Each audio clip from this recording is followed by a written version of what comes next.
Welcome to my channel. Timeless narrative.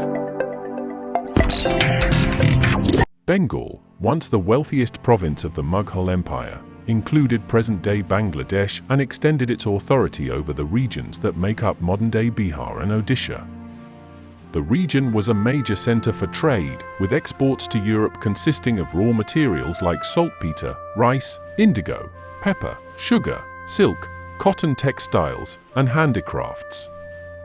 The English East India Company had a significant commercial interest in Bengal, as nearly 60% of British imports from Asia came from this region. The British established trading posts in Bengal as early as the 1630s, setting up factories in places like Balasore, Hooghly, Kasim Bazar, Patna, and Dhaka. By the 1690s, the English consolidated their commercial foothold with the founding of Calcutta, which became the epicenter of British trade in Bengal. The company had a favorable arrangement with the Mughal emperor, paying 3,000 rupees annually for the right to trade freely in Bengal. However, the company's exports from Bengal were far more lucrative, worth over £50,000 a year. In 1700, Murshid Suli Khan became the Diwan of Bengal and ruled until his death in 1727. His son-in-law, Shujaudin, succeeded him and ruled until 1739.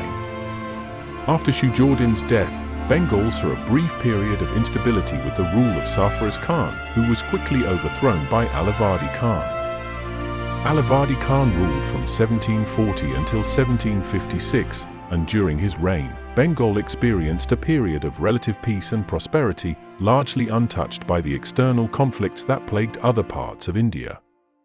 While other regions dealt with Maratha invasions, Jat revolts, and the invasions of Nadir Shah and Ahmed Shah Abd Ali, Bengal thrived, and the population of Calcutta grew from 15,000 in 1706 to 100,000 in 1750.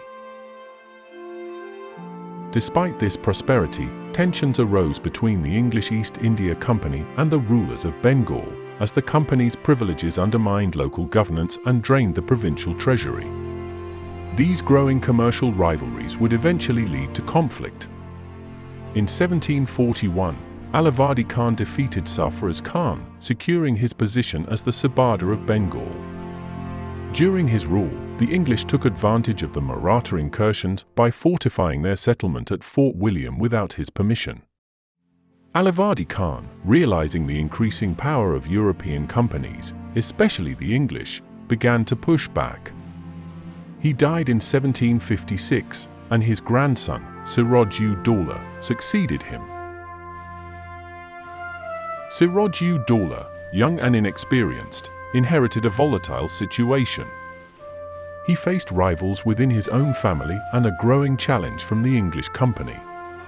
Tensions escalated when the company fortified Calcutta without his consent, and the English sheltered a political fugitive, Krishna Das, further straining relations. Suspicious of Siraj's potential alliances with the French, the company prepared for confrontation. In response, Siraj seized the English fort in Calcutta, leading to a showdown. This conflict set the stage for the infamous Black Hole tragedy, in which Siraj-ud-Daulah allegedly imprisoned 146 English prisoners in a small room, resulting in many deaths due to suffocation. However, the exact details of this event are debated by historians. The arrival of Robert Clive with a strong force from Madras shifted the balance of power.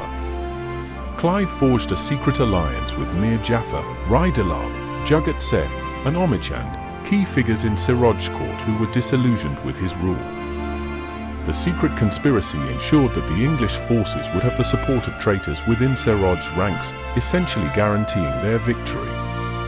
The Battle of Plassey, fought on June 23, 1757, was thus decided before the first shot was fired. With only a small force, Clive defeated Siraj's 50,000-strong army, and Siraj-ud-Daulah was captured and later killed by Mir Jafar's orders. The victory at Plassey effectively handed control of Bengal to the English. As a result of the battle, Mir Jafar was installed as the new Nawab of Bengal, and in return, he gave large sums of money and the zamindari of 24 parganas to the company.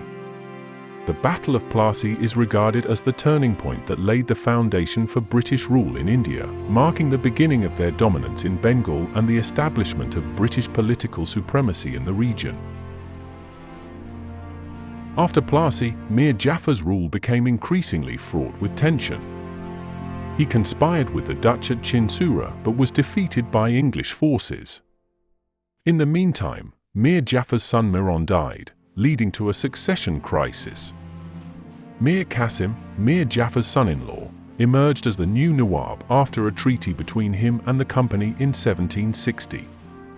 The treaty secured important concessions for the company, including the cession of key districts like Burdwan, Midnapur, and Chittagong, and the company's share of the trade in Sylhet. Mir Qasim also agreed to help finance the company's military campaigns in southern India and promised to treat the company's friends as his own. Mir Qasim took several significant steps after assuming power. He moved the capital from Murshidabad to Munjur in Bihar to distance himself from the company's influence in Calcutta. He also reorganized the bureaucracy, appointing his own loyal officials, and revamped the army to increase its efficiency. His reforms, however, would not be enough to maintain his position against the growing power of the British.